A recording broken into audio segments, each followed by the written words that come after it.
Welcome to our channel. Today we will download IPTV Smarters Pro on Firestick. First, let's start by enabling apps from unknown sources on your Firestick.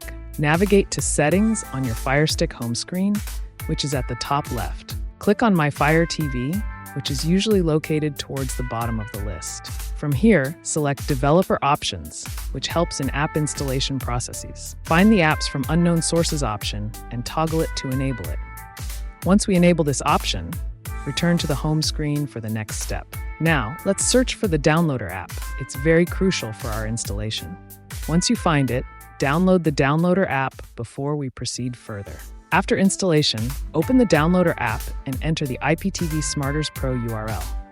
Make sure to input the URL correctly to avoid any download errors at this stage. Once the download is complete, you can find IPTV Smarters Pro in your apps library.